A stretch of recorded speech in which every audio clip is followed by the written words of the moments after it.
نحمده ونصلي على رسوله الكريم اما بعد فاعوذ بالله من الشيطان الرجيم بسم الله الرحمن الرحيم رب اشرح لي صدري ويسر لي امري واحلل عقدة من لساني يفقهوا قولي۔ انسان ہونے کے ناطے ہم سب کسی نہ کسی طرح اللہ سبحانہ تعالیٰ کی نافرمانی کے کام کر جاتے ہیں، یعنی دوسرے لفظوں میں ہم سب سے گناہ ہو جاتے ہیں۔ آدم علیہ السلام بھولے، ہم سب بھول چوک کا شکار ہوتے ہیں۔ بعض گناہ لا علمی میں ہوتے ہیں، بعض جان بوجھ کر ہوتے ہیں، لیکن جب انسان سے کوئی غلطی ہوتی ہے تو یہ ایسے ہی ہے جیسے اس نے کوئی بیج بویا، اور جب وہ کوئی بیج بوتا ہے تو اس کا کوئی نہ کوئی درخت یا پودا ضرور نکلتا ہے، اور جب وہ پودا نکلتا ہے تو پھر اگر اچھا بیج بویا ہو تو اچھے پھل اس سے آتے ہیں، اور اگر خراب بیج بویا ہو یا ایسا بیج ہو کہ جس سے کانٹے اور کڑوے درخت نکلیں تو وہ اس کے مطابق ہوتے ہیں۔ گناہ ایسے ہی ہے جیسے انسان اپنی زندگی میں کانٹے بو رہا، اور وہ کانٹے خود اسی کو چبھتے، اسی کو ہی نقصان دیتے۔ یہ ایک کتاب ہے دوائے شافی، آپ میں سے کئی لوگوں نے اس کا نام سنا ہوگا اور کچھ لوگوں نے اسے شاید پڑھ بھی رکھا ہو۔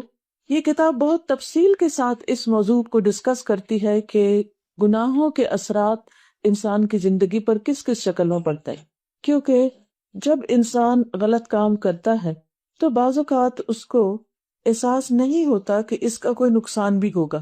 مثلا اگر ہم کوئی ایسی غذا کھا لیں جو ہمیں سوٹ نہ کرتی ہو، ہم اس سے الرجک ہو، تو اس کا فوری ری ایکشن سامنے آ جاتا ہے، تو ہم آئندہ دوبارہ اس غذا کو کھانے سے پرہیز کرتے ہیں۔ لیکن بعض اوقات ایسا ہوتا ہے کہ کسی گناہ کا یا کسی کام کا فوری نتیجہ انسان کے سامنے نہیں آتا، جس کی وجہ سے وہ بار بار اس چیز کو یا اس غلطی کو دہراتا رہتا ہے۔ اس لیے بہت ضروری ہے کہ ہم ان چیزوں کو جو ہمیں نقصان دینے والے ہیں ان سے بچنے والے ہوں۔ یہ کتاب اگر آپ پڑھیں تو اس سے بہت ہی فائدہ ہوگا۔ اس کتاب کے اندر انہوں نے بہت تفصیل کے ساتھ بتایا ہے کہ نقصان کیا کیا ہوتا ہے، یعنی جب انسان اللہ سبحانہ تعالیٰ کی نافرمانی کا کوئی کام کرتا ہے تو اس کا کیا نقصان ہوتا ہے۔ اس میں مثلاً ایک نقصان انہوں نے یہ بتایا ہے کہ گناہ کا ایک اثر یہ بھی ہے کہ انسان کی روزی اور رزق میں تنگی ہو جاتی، یعنی انسان کا رزق تنگ ہو جاتا ہے۔ اور یہ بات ایک صحیح حدیث سے ثابت ہے کہ ان العبد لیحرم الرزق بالذنب یصیبہ، کہ بندہ اپنے ارتکاب گناہ سے روزی اور رزق سے محروم ہو جاتا ہے، یعنی کوئی نعمت اس کو ملنے والی ہوتی ہے لیکن گناہ کی وجہ سے وہ نعمت اس سے دور چلی جاتی ہے۔ پھر اسی طرح یہ امام ابن القیم الجوزیہ کی کتاب ہے، یہ لکھتے ہیں کہ گناہوں کا ایک اثر یہ بھی ہے کہ گناہگار کو لوگوں سے وحشت ہو جاتی، خاص طور پر ایسے لوگوں سے جو اسے دین کی طرف بلا رہے ہیں، ان سے وہ گھبرانے لگتا ہے۔ پھر اسی طرح ایک اور اثر لکھتے ہیں کہ گناہوں کا ایک اثر یہ بھی ہے کہ گناہگار کے معاملات میں طرح طرح کی مشکلات اور دشواریاں پیدا ہو جاتی، یعنی اس کے کاموں میں رکاوٹ پیدا ہونے لگتی ہے اور ہر دروازہ اس کو بند محسوس ہونے لگتا ہے۔ پھر گناہوں کا ایک اثر یہ بھی ہے کہ نافرمان آدمی اپنے دل میں ایک خطرناک اندھیرا محسوس کرتا ہے، یعنی غم کا اندھیرا کہہ لیں یا ڈپریشن کا اندھیرا، کہ اس کے دل کے اندر ایک عجیب سی تاریکی ہوتی ہے۔ پھر کہتے ہیں کہ یہ تاریکی اتنی بھاری ہو جاتی ہے کہ اس انسان کی آنکھوں سے ظاہر ہونے لگتی ہے، اس کے چہرے پہ وحشت طاری ہونے لگتی ہے، اور چہرے پر جو نیکی کا ایک نور ہوتا ہے یا روشنی ہوتی ہے وہ ختم ہو جاتی ہے۔ پھر اسی طرح گناہوں کا ایک اثر یہ ہے کہ اس سے دل کمزور پڑ جاتا ہے، جسم کمزور پڑ جاتا ہے، یعنی دل کی کمزوری کیا ہے کہ پھر انسان کے اندر خوف پیدا ہونے لگتا ہے، فکر فاقہ اس کو گھیر لیتا ہے، اور بعض اوقات انسان جسمانی طور پر مضبوط بھی ہوتا ہے، لیکن جیسے قرآن مجید میں منافقین کے بارے میں آتا ہے کہ یحسبون کل صیحۃ علیہم، کہ ہر چیز کو یا ہر خوفناک آواز کو وہ اپنے خلاف سمجھتے ہیں، یعنی ہر چیز سے ڈرنے لگ جاتے ہیں۔ پھر کہتے ہیں کہ گناہوں کا ایک نقصان یہ بھی ہوتا ہے کہ انسان اللہ تعالیٰ کی اطاعت سے رک جاتا ہے، اللہ کی فرما برداری کرنے کو دل نہیں چاہتا، نماز کو دل نہیں چاہتا، قرآن پڑھنے کو دل نہیں چاہتا، ذکر کرنے کو دل نہیں چاہتا۔ یہ بھی دراصل گناہوں کے اثرات کی وجہ سے ہوتا ہے، اس کی رکاوٹ کی وجہ سے۔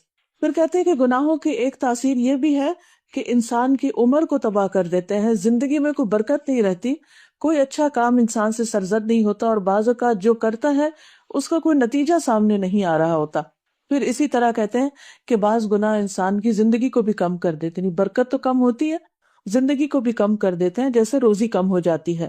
اور کم ہونے کا مطلب یا تو سالوں کی کمی ہے یا مدت کی کمی، یا پھر یہ ہے کہ ایسی زندگی ہر خیر سے کم ہوتی، اس میں کوئی خیر نہیں ہوتی، کوئی بھلائی کے کام نہیں ہوتے۔ پھر اسی طرح گناہوں کا ایک اثر یہ بھی ہوتا ہے کہ انسان گناہ پر گناہ کرنے لگتا ہے۔ وہ یہ سوچتا ہے کہ اب جاننا میں تو جانا ہی ہے، تو اس لیے کچھ اور بھی کر لو، یعنی اس کو توبہ کی توفیق نہیں ہوتی، اور توبہ کو اس کا دل بھی نہیں چاہتا، اور توبہ کے بعد وہ اپنے رویے سے باز بھی نہیں آتا، بلکہ بعض اوقات تو اسے پھر گناہوں پر فخر ہونے لگتا ہے، یعنی چوری اور اوپر سے سینہ زوری۔ پھر اسی طرح یہ ہے کہ بعض پچھلی قومیں جو ہیں ان دیکھتے ہیں کہ اللہ سبحانہ تعالیٰ نے دنیا میں گناہوں کی وجہ سے ان کو تباہ بھی کر ڈالا، جیسے قوم نوح ہے، قوم عاد ہے، قوم سمود ہے۔ پھر اسی طرح یہ ہے کہ گناہوں کی نحوست سے صرف انسانوں کو نقصان نہیں پہنچتا، بعض اوقات جانور تک اس سے متاثر ہوتے ہیں اور ان پر زندگی تنگ ہو جاتی ہے، مثلاً بارشیں رک جاتی ہیں یا ضرورت سے زائد بارشیں ہونے لگتی ہیں۔ یہ چیزیں بھی گناہوں کے اثرات جو باقی مخلوق پر پڑتے ہیں اس کی طرف اس سے اشارہ ملتا ہے۔ پھر اسی طرح یہ ہے کہ گناہ جو ہے وہ انسان کی عقل کو مارتے ہیں، یعنی مت ماری جاتی ہے، اور انسان ایسے کام کرنے لگتا ہے کہ جن میں کوئی سمجھداری نہیں ہوتی۔ پھر اسی طرح یہ ہے کہ گناہ جو ہے وہ انسان کے لیے ذلت کا باعث بنتے ہیں، دنیا میں بھی رسوائی کا باعث بنتے ہیں، اور بعض گناہ ایسے ہیں کہ جن کے کرنے والوں پر لعنت بھی بھیجی گئی ہے، یعنی قرآن و حدیث میں تفصیل کے ساتھ ان کا ذکر ملتا ہے۔ پھر گناہگار جو ہوتا ہے وہ دعا سے محروم رہتا ہے، یعنی اس کا دعا کرنے کو دل نہیں چاہتا، اور بعض اوقات دوسروں کی دعائیں بھی اس کو نہیں ملتی، کیونکہ دوسروں کے ساتھ کوئی خیر و بلائی نہیں کرتا تو پھر دوسروں کی طرف سے اس کو کوئی فیض نہیں پہنچتا۔ پھر اسی طرح یہ ہے کہ دنیا میں جب بحیثیت قوم کے گناہ کرنے لگتی ہے تو بعض اوقات اجتماعی آفات آتی ہیں، زلزلے آتے ہیں یا طوفان آتے ہیں یا اور اسی طرح کی مصیبتیں انسانوں پر آ جاتی ہیں۔ پھر اسی طرح گناہ کا ایک اثر یہ بھی ہے کہ دل سے حیا ختم ہو جاتی ہے، جو کہ ایمان کا ایک حصہ ہے۔ پھر اسی طرح گناہوں کی سزا میں سے دنیا کی تو تکلیفیں اور نقصان ہیں ہی کہ رزق روزی کم ہو جاتی ہے، یہ انسان کے کاموں میں رکاوٹ آتی ہے۔ آخرت کی ہلاکت بہت ہی بڑی ہے اور انسان اللہ تعالیٰ کے قرب سے محروم ہو جاتا ہے، یعنی اللہ تعالیٰ کے قریب نہیں جا پاتا، اور وہ ذکر اذکار کرتا بھی ہے تو وہ بھی بے روح ہوتے ہیں، نماز پڑھتا ہے تو یوں لگتا ہے جیسے کوئی نماز پڑھی نہ ہو، اور اس میں پوری طرح اس کا دل بھی نہیں لگتا۔ پھر اسی طرح اگر گناہ ایسے ہو کہ جو حقوق العباد سے تعلق رکھتے ہوں، جیسے بندوں پر ظلم کرنا ہو، تو اس سے بندوں کی بد دعائیں بھی انسان کو ملتی ہیں، اور پھر ان چیزوں کی وجہ سے انسان اللہ کا نہیں شیطان کا دوست بننا شروع ہو جاتا ہے، اور شیطان اس کو اپنے گھیرے میں کر لیتا ہے۔ جب شیطان اپنے گھیرے میں کر لیتا ہے اس کو، یا اس کے دل پہ قبضہ کر لیتا ہے، تو انسان پھر دیکھتا بھی شیطان کی مرضی کا ہے اور سنتا بھی اسی کی مرضی کا ہے، اور اس کے ہاتھ پاؤں بھی شیطان کے ایک طرح سے آلہ کار بن جاتے ہیں۔ تو اس لیے بہت ضروری ہے، یہ کتاب تو خیر ساری ہے ہی اس ٹاپک کے اوپر، بہت ہی زبردست کتاب ہے، اگر اردو مشکل معلوم ہو تو اس کے آڈیوز بھی موجود ہیں، لیکن میں سمجھتی ہوں کہ زندگی میں ایک دفعہ سب کو یہ کتاب پڑھنی ضرور چاہیے۔ اس کا نام ہے دوائے شافی، یعنی ایسی دوا کہ جو انسان کو شفا دیتی ہے، جس سے انسان کے اندر کی جو کمپلیکسز ہیں وہ دور ہوتے ہیں۔ تو جب ہمیں یہ بات سمجھ میں آ جائے کہ گناہ جو ہے وہ انسان کے لیے نقصان دہ ہے، اور ہم میں سے کوئی بھی یہ نہیں کہہ سکتا کہ میں نے تو کبھی کوئی غلطی کی نہیں ہے، اور انجانے میں بھول چوک میں انسان کے منہ سے بعض اوقات کوئی ایسی بات نکل جاتی ہے جو اللہ تعالیٰ کو پسند نہیں آتی، بعض اوقات انسان کے ہاتھ سے کوئی ایسا کام ہو جاتا ہے، انسان کی سوچ میں ایسی چیز آ جاتی ہے جو ناپسندیدہ ہوتی ہے، کیونکہ اللہ سبحانہ وتعالیٰ کا ناپسندیدہ انسان وہ ہے کہ جس کا دل گناہ گار، اور دل کے گناہ جو ہیں وہ بہت سارے ہوتے ہیں، اسے برے خیالات ہیں، بدزنی جو ہے، یہ تمام چیزیں شامل ہو جاتی ہیں، تو ہمیں پھر ان کو دھو ڈالنا چاہیے۔ اسی لیے آج کی مجلس میں یہ کتاب تقسیم کی گئی ہے، اور اس سے ہم کچھ چیزیں پڑھیں گے بھی کہ ہم چاہے اپنے گناہوں کو پہچانیں یا نہ پہچانیں یا ان کے اثرات دیکھیں، تو اس کے لیے ضروری ہے کہ ہم پھر ایسے کام کریں کہ جس سے گناہ دھل جائیں۔ اور ویسے بھی انسان کو جیسے جسمانی طور پر نہانے دھونے کی ضرورت رہتی ہے، ہماری باڈی کو ڈی ٹاکس کرنے کی ضرورت رہتی ہے، اسی طرح انسان کو گناہوں سے نجات حاصل کرنے کے لیے صرف زبانی توبہ نہیں کافی، بلکہ عملی طور پر بھی بہت کچھ کرنے کی ضرورت ہوتی۔ تو آپ اس کتاب کو کھول لیجئے تاکہ آپ اب بھی اس کو پڑھیے، اور ادھر جانے کے بعد بھی دوسروں سے بھی شیئر کر سکتے ہیں، اور اس کے ساتھ ساتھ آپ ان چیزوں پر عمل بھی کر سکتے ہیں۔ قرآن مجید میں اللہ تعالیٰ فرماتے ہیں کہ ان الحسنات یذہبن السیئات، حسنات سیئات کو لے جاتی، یعنی ایک انسان سے اگر کوئی غلطی ہو جاتی ہے اور اس کے بعد وہ اچھا کام کرتا ہے تو اچھائی برائی کو مٹا دیتی ہے. تو پھر ہم کیا ایسے کام کریں کہ جس سے ہماری برائیاں ساتھ ساتھ مٹتی چلی جائیں؟ تو وہ کون سے اعمال ہیں کہ جس کی وجہ سے انسان کی برائیاں دور ہو جاتی؟ اس میں سب سے پہلے آپ دیکھیں کہ وضو کے بعد 2 رکعت نفل پڑھنا. پیج نمبر 19 آپ دیکھیے. اس کا مقدمہ وغیرہ آپ گھر جا کے خود پڑھ لیجئے. مثلاً جب یہ احساس ہو کہ مجھ سے غلطی ہو گئی ہے، کوئی بات زبان سے نکل گئی ہے، کوئی عمل میں ایسی چیز آ گئی ہے، جو ہی احساس ہو تو انسان کو اس گناہ کا بوجھ اتارنے کی فکر کرنی چاہیے، ہٹانے کی فکر کرنی چاہیے، نہ کہ وہ سینے پر لیے رہے. کیونکہ گناہ کو قرآن مجید میں وزر کہا گیا ہے کہ وہ ایک بوجھ ہے. دنیا میں بھی بوجھ ڈالتا ہے انسان کے اوپر، اور آخرت میں تو اس کے نام اعمال میں اس کے لیفٹ ہینڈ کی طرف جو اس کی کتاب لکھی جا رہی ہے وہ اس کے لیے اگر بھاری ہو گئی تو پھر قیامت کے دن نجات مشکل ہو جائے گی. تو کہتے ہیں کہ وہ اعمال جن سے آدمی کے پچھلے سارے گناہ معاف ہو جاتے ہیں، ان میں پہلا عمل یہ ہے کہ آدمی کامل توجہ سے وضو کرے، یعنی اچھی طرح اہتمام کے ساتھ، جس میں انسان کی جسم کا کوئی حصہ خشک نہ رہے، ہاتھوں پر کوئی نیل پالش نہ ہو، یا جسم پر کوئی ایسی چیز چپکی بھی نہ ہو کہ جس سے پانی کی رکاوٹ. پوری طرح مسنون طریقے سے وضو کرے اور پھر 2 رکعت نماز پڑھے. حضرت حمران جو حضرت عثمان کے غلام تھے وہ بیان کرتے ہیں، انہوں نے دیکھا کہ حضرت عثمان نے وضو کا پانی منگوایا اور اپنے دونوں ہاتھوں پر برتن سے پانی ڈالا اور ان کو 3 مرتبہ دھویا. برتن سے کس طرح؟ یعنی جیسے یہ برتن ہو تو یوں کر کے. خشک ہاتھ کو برتن کے اندر نہیں ڈالنا چاہیے، اور خصوصاً صبح اٹھ کر. ایک انسان کو نہیں پتا کہ اس کا ہاتھ کسی نجاست والی جگہ پہ نہ لگ گیا ہو. تو جب پہلے زمانے میں ٹیپس نہیں ہوتی تھی، اور اگر آج بھی کبھی ٹیپ نہ ہو تو اس کا طریقہ یہ ہے کہ جیسے لوٹے سے ڈال کے یا کسی بھی برتن سے ہاتھ میں پانی ڈال کے پھر پہلے ہاتھوں کو اچھی طرح دھوئے. جب ہاتھ دھل جائے تو پھر بے شک پانی چلو بھر کے بھی کلی اور ناک میں پانی اور منہ وغیرہ وہ باقی کام کر سکتا ہے. تو حضرت عثمان رضی اللہ تعالیٰ عنہ نے پانی برتن سے انڈیلا، 3 مرتبہ ہاتھ کو دھویا، 1 مرتبہ دھویا، پھر دوسری دفعہ دھویا، پھر تیسری دفعہ. یہ نہیں کہ صرف 3 دفعہ مل دیا، نہیں، 3 دفعہ لے کے 3 دفعہ دھویا. پھر اپنا دایاں ہاتھ پانی کے اندر ڈالا، اس کے بعد کلی کی اور ناک میں پانی چڑھایا اور ناک کو جھاڑا. پھر 3 مرتبہ چہرہ دھویا، ہاتھوں کو کوہنیوں تک 3 مرتبہ دھویا، پھر اپنے سر کا مسح کیا. اس کے بعد ہر پاؤں 3 بار دھویا، یعنی الگ الگ 3 بار. اب اگر ٹیپ میں بھی آپ دھوئے تو 3 دفعہ کم از کم پاؤں کو آگے بڑھائیں پانی کے نیچے، تاکہ 3 دفعہ کا عمل پورا ہو جائے. پھر فرمایا، میں نے نبی صلی اللہ علیہ وسلم کو دیکھا وضو کرتے ہوئے، آپ نے میرے اس وضو جیسا وضو کیا. یعنی وہ ایک عملی طور پر سنت کو زندہ کر رہے تھے. اور فرمایا، جو کوئی میرے اس وضو کی طرح وضو کرے، یعنی درست وضو کرے، پھر 2 رکعتیں تحیۃ الوضو کی پڑھے اور ان میں اپنے دل میں مختلف خیالات لے کر نہ آئے، یعنی ادھر ادھر کی کہانیاں نہ سوچے، لوگوں کے بارے میں نہ سوچے، گھر کے کاموں کے بارے میں نہیں سوچے اور باتیں نہیں سوچے، تو اللہ تعالیٰ اس کے پچھلے گناہ معاف کر دے. یعنی یہ اتنا بڑا کام ہے، بظاہر چھوٹا سا لگ رہا ہے، لیکن 2 شرائط ہے بڑی. ایک تو یہ کہ وضو بالکل صحیح ہو، اور دوسرا یہ کہ نماز بھی پورے خشوع سے پڑھی گئی ہو اور اس میں کوئی اور بات نہ سوچی جائے. یعنی پورا جہاد کرنا پڑتا ہے انسان کو کہ ادھر ذرا سا غافل ہوتا تو فوراً شیطان خیال ڈال دے، تو پھر اس کو جھٹکے، پھر جھٹکے، پھر جھٹکے، پھر جھٹکے، اور پوری طرح یکسوئی کے ساتھ نماز پڑھ لے. اور یہ ایک طرح سے صلاۃ التوبہ ہے، اللہ تعالیٰ سے انسان توبہ کر لے تو اللہ تعالیٰ اس کے گناہ معاف کر دیں. کیونکہ کتنی دفعہ ایسا ہوتا ہے کہ ہمارے گناہ ہمیں پریشان کیے رکھتے ہیں، اندر سے ہمیں ہلائے رکھتے ہیں، اور بار بار اٹھ اٹھ کے آتے رہتے. کبھی رات کو نیند نہیں آتی، کبھی خوابوں میں ایسی چیزیں نظر آنے لگتی ہیں، کبھی بظاہر، جیسے کہ ایک عالم نے کہا تھا کہ جب میں کوئی گناہ کرتا ہوں تو اس کا اثر اپنی بیوی اور سواری میں پاتا ہوں کہ وہ میرے نافرمان ہو جاتے. بیوی بات نہیں مانتی تو بچے بات نہیں مانتے، گاڑی خراب ہو جاتی ہے، گاڑی میں کوئی مسئلہ ہو جاتا ہے. یہ بھی گناہوں کے اثرات میں سے ایک اثر ہوتا ہے. تو اس کے لیے انسان اگر دیکھے کہ کوئی اس قسم کی رکاوٹیں آ رہی ہیں کسی بھی کام میں تو یہ عمل دہرائے. کچھ مشکل نہیں، زیادہ زیادہ 10 منٹ لگ جائیں گے، 15 منٹ لگ جائیں گے، لیکن انسان اپنا بوجھ اتار لی. آپ دیکھیے کہ ڈائٹنگ کے لیے لوگ اپنے جسم کے بوجھ اتارنے کے لیے کتنی کتنی مشقت کرتے ہیں، کتنے کتنے مہینے لگاتے ہیں، اور یہاں تو گناہوں کا بوجھ اتارنا ہے، چند منٹ کی بات ہے.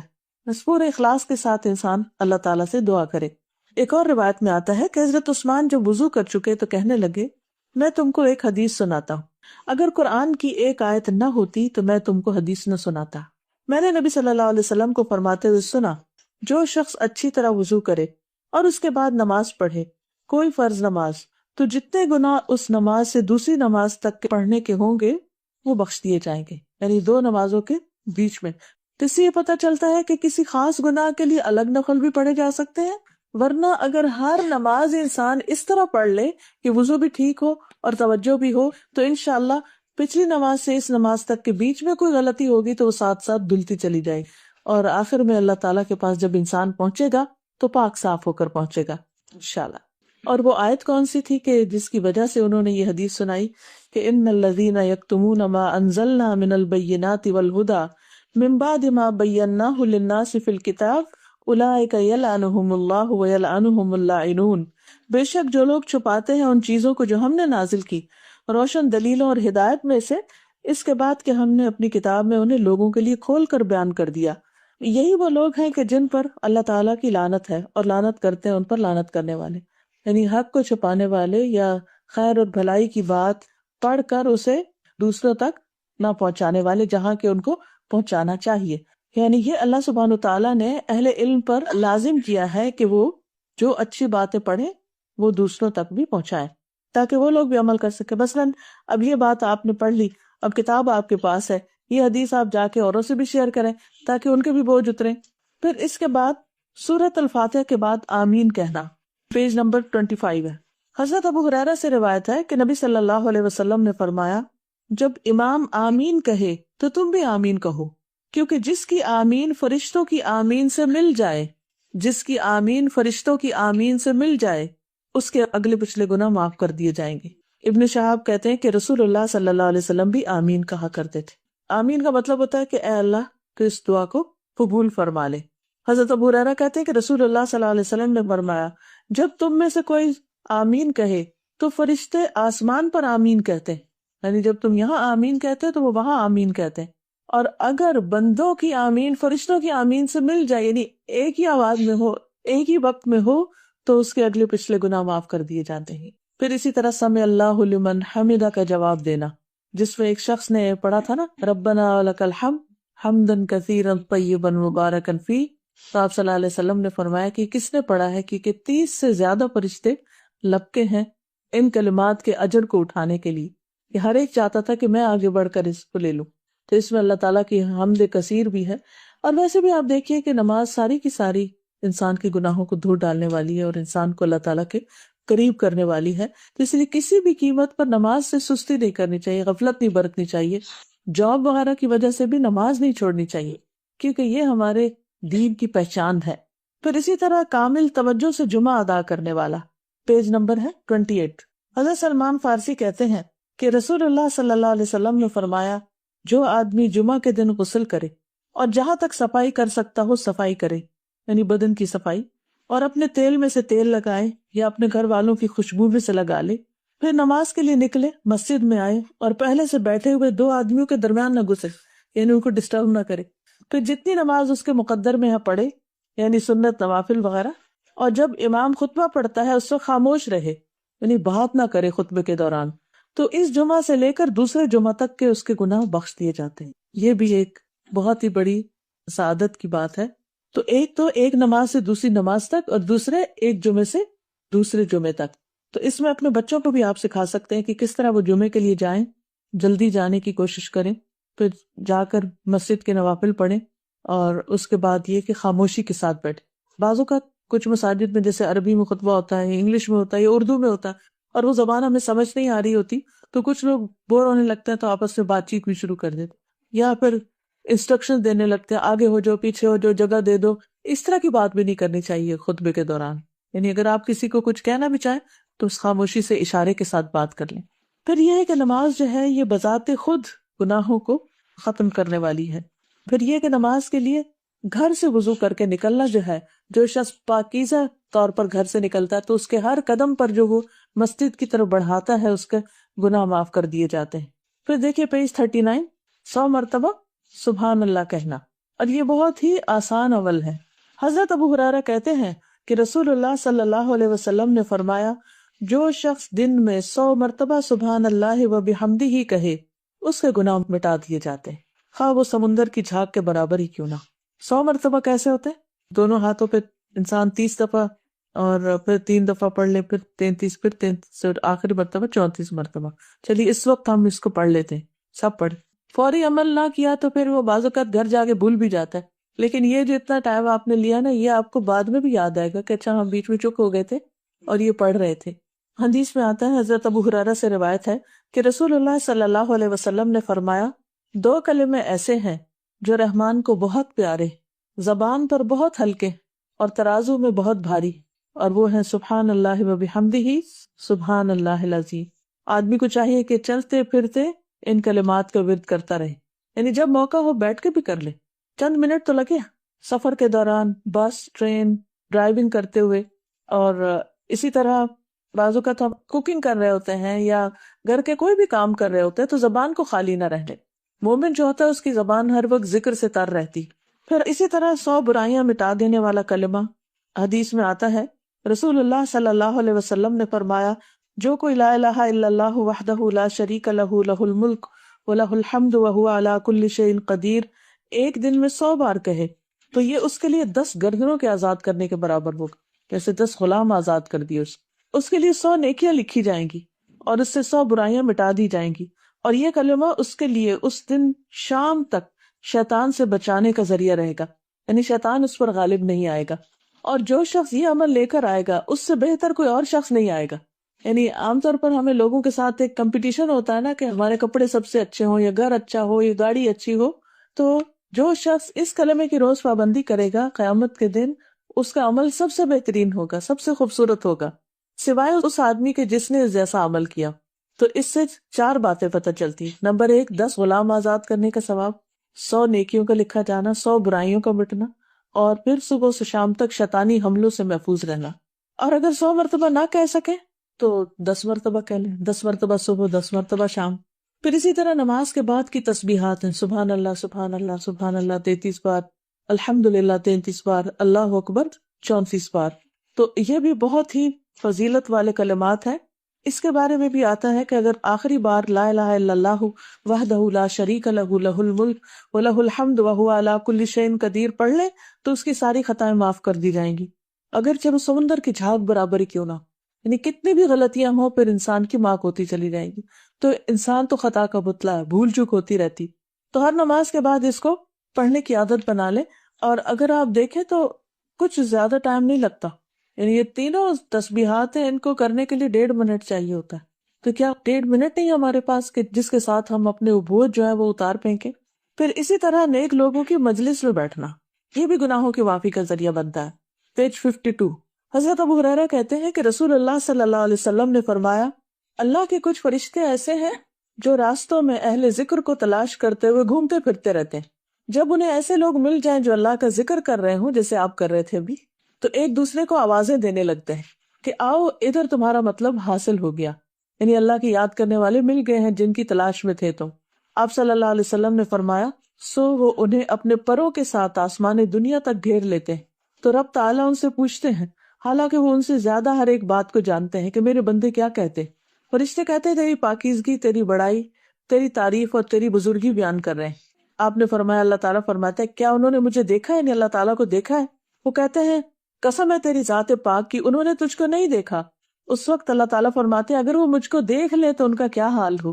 فرشتے کہتے ہیں، پھر تو اس سے بھی زیادہ تیری عبادت کرتے، یعنی اور بھی شوق سے کرتے، تیری بڑائی بیان کرتے، تیری تسبیح کرتے۔ اللہ تعالیٰ فرماتا ہے، تو وہ مجھ سے کیا مانگتے ہیں؟ فرشتے کہتے ہیں، وہ جنت کا سوال کرتے ہیں۔ اللہ تعالیٰ فرماتے ہیں کہ انہوں نے جنت کو دیکھا ہے؟ فرشتے عرض کرتے ہیں، تیری ذات کی قسم، انہوں نے جنت کو نہیں دیکھا۔ اللہ تعالیٰ فرماتے ہیں، اگر وہ جنت کو دیکھ لیتے تو کیا ہوتا؟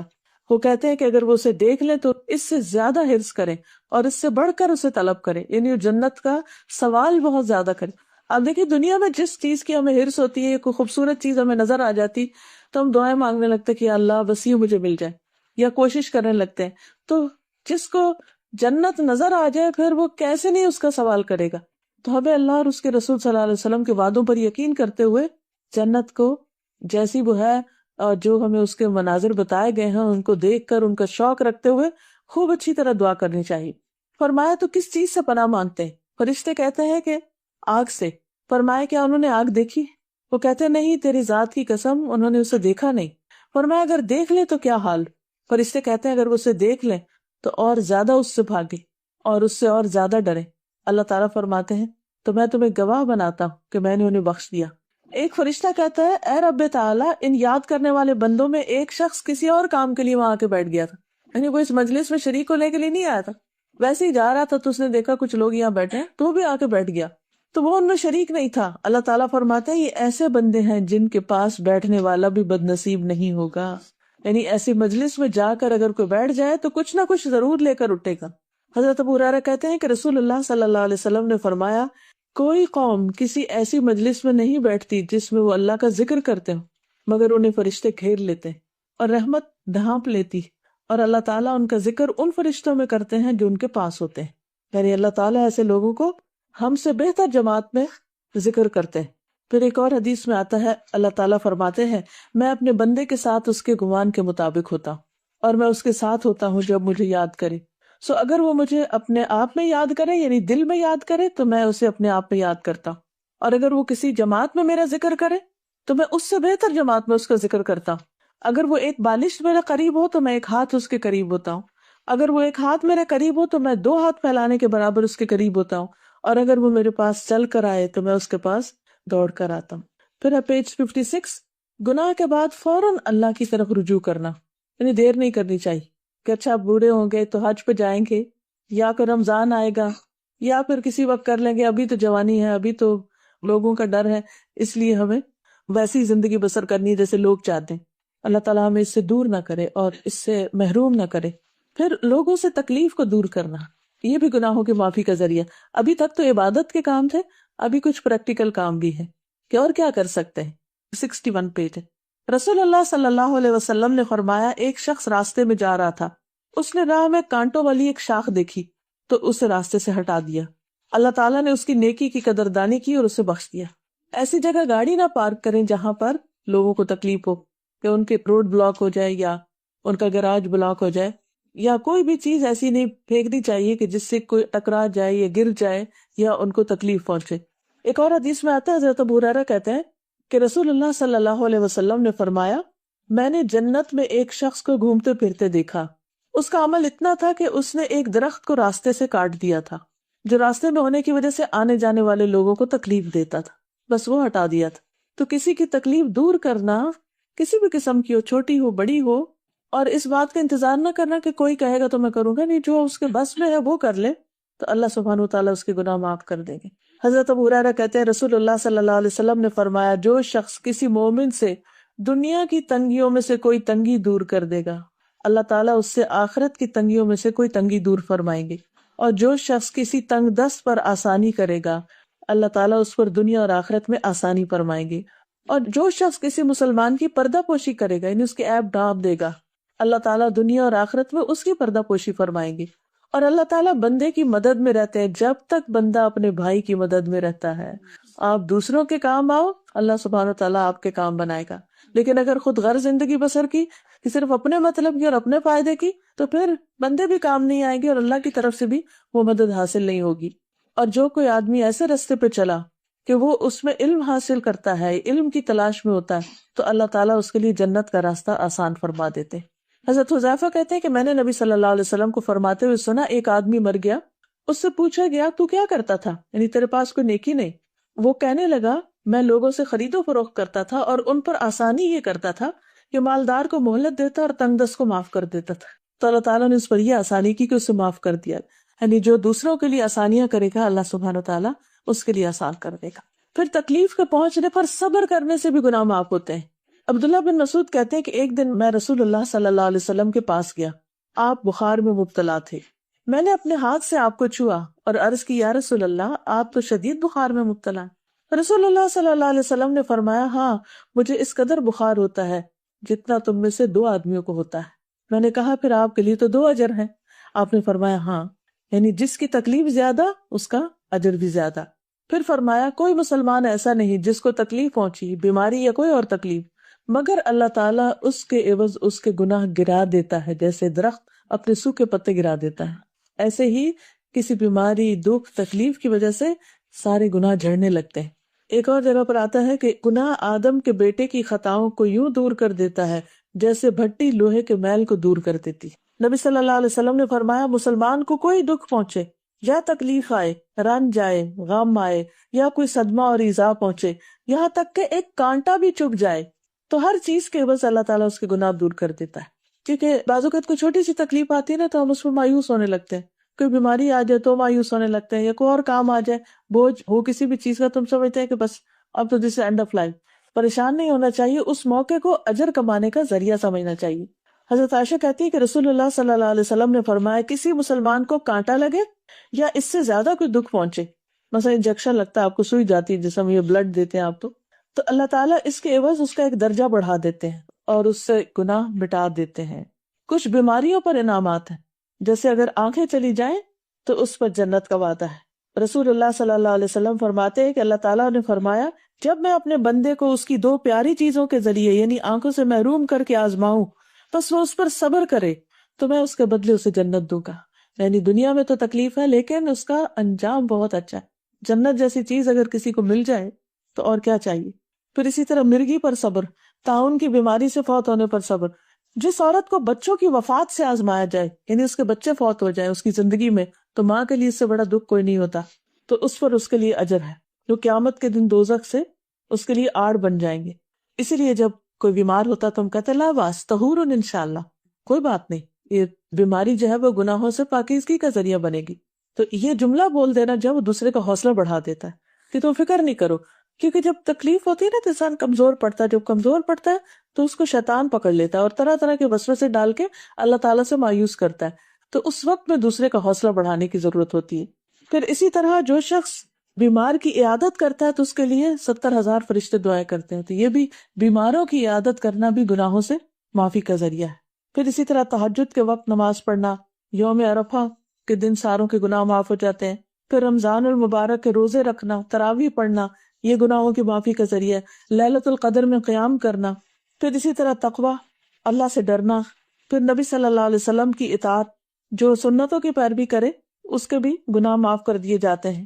اور پھر اگر کوئی انسان کبیرہ گناہوں سے بچے تو صغیرہ گناہ معاف کر دیے جاتے ہیں۔ ان تجتنبوا کبائر ما تنہون عنہ نکفر عنکم سیئاتکم وندخلکم مدخلا کریما، اگر تم بچتے رہو گے ان بڑے بڑے گناہوں سے جن سے تمہیں روکا گیا ہے تو ہم دور کر دیں گے تم سے تمہاری برائیوں کو اور ہم تمہیں عزت کی جگہ میں داخل کریں گے۔ پھر اسی طرح سچائی کو اختیار کرنا، اس سے بھی گناہ معاف ہوتے ہیں۔ صدقہ چھپا کے دینا، یہ اللہ تعالیٰ کے غضب کو ٹھنڈا کرتا ہے۔ پھر اللہ تعالیٰ سے ڈرنا، ان الذین یخشون ربہم بالغیب لہم مغفرۃ واجر کریم، جو لوگ غائبانہ طور پر اپنے رب سے ڈرتے ہیں ان کے لیے بخشش بھی ہے اور بہت بڑا اجر بھی ہے۔ میں امید کرتی ہوں کہ یہ گھر جا کر آپ انشاءاللہ تعالیٰ اس کتاب کو پڑھیں گے، اپنے بچوں سے بھی شیئر کریں گے۔ جی آفت کر میں یہ سوچی تھی کہ جیسے انسان کے گناہ غلطیاں ہوتی ہیں، برڈن ہوتا ہے نا دل پہ، کو دے کرتا ہے اچھا کہ اس کو بدھیان شیئر کریں، تو اللہ تعالیٰ نے کتنی ساری ریمیڈی سکھا دی کہ برڈن سے، ان چیزوں سے، اور خود ہی جیسے سیلف تھراپی ہے یہ ہمارے لیے۔ بالکل۔ اب ہم انشاءاللہ تعالیٰ دعا کر لیتے ہیں کچھ اور اس کے بعد اجازت چاہوں سے۔ سبحان اللہ والحمد للہ ولا الہ الا اللہ واللہ اکبر ولا حول ولا قوة الا باللہ العلی العظیم۔ اللہم صلی علی محمد وعلی آل محمد کما صلیت علی ابراہیم وعلی آل ابراہیم انک حمید مجید۔ اللہم بارک علی محمد وعلی آل محمد کما بارکت علی ابراہیم وعلی آل ابراہیم انک حمید مجید۔ ربنا آتنا فی الدنیا حسنۃ وفی الآخرۃ حسنۃ وقنا عذاب النار۔ ربنا لا تؤاخذنا ان نسینا او اخطأنا، ربنا ولا تحمل علینا اصرا كما حملته على الذین من قبلنا، ربنا ولا تحملنا ما لا طاقة لنا به واعف عنا واغفر لنا واغفر لنا واغفر لنا وارحمنا انت مولانا فانصرنا على القوم الكافرين۔ لا الہ الا اللہ وحدہ لا شریک لہ، لہ الملک ولہ الحمد وہو علی کل شیء قدیر۔ یا حی یا قیوم برحمتک استغیث، لا حول ولا قوة الا باللہ، لا الہ الا انت سبحانک انی کنت من الظالمین۔ یا رب العالمین، یا ارحم الراحمین، ہم نے جو کچھ پڑھا ہے ہمیں اس پر عمل کی توفیق عطا فرما۔ اللہ ہمارے لیے عمل کی راہیں آسان فرما۔ اللہ ہماری یہ زندگی تیری اطاعت اور فرما برداری میں گزرے اور ہم تیری نافرمانی کے سارے کاموں سے بچنے والے ہوں۔ یا اللہ تو ہمیں، ہمارے بچوں کو، رشتہ داروں کو، عزیزوں، دوستوں، سب کو اپنی پسند کے کاموں کی توفیق عطا فرما اور تو سب کے گناہ معاف فرما دے۔ اللہ ہمارے جو عزیز پیارے دنیا سے جا چکے ہیں ان کی بھی بخشش فرما۔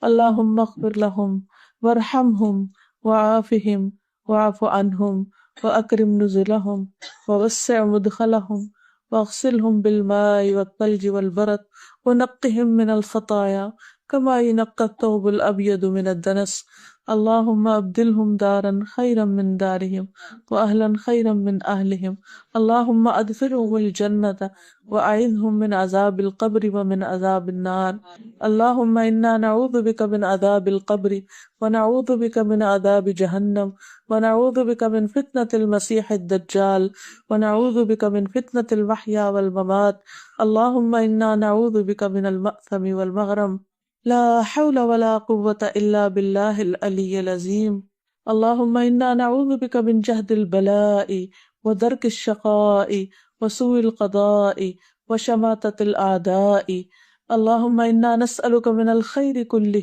عاجله وآجله ما علمنا منه وما لم نعلم ونعوذ بك من الشر كله عاجله وآجله ما علمنا منه وما لم نعلم۔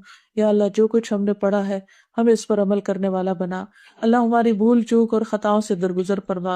اللہ ان گناہوں کو بھی معاف کر دے جو ہم نے انجانے میں کیے اور ان گناہوں کو بھی معاف کر دے جو ہم سے انسانی کمزوری کے تحت ہو۔ یا رب العالمین تو ہمارے گناہوں کی وجہ سے ہم سے خیر کو نہ روکنا۔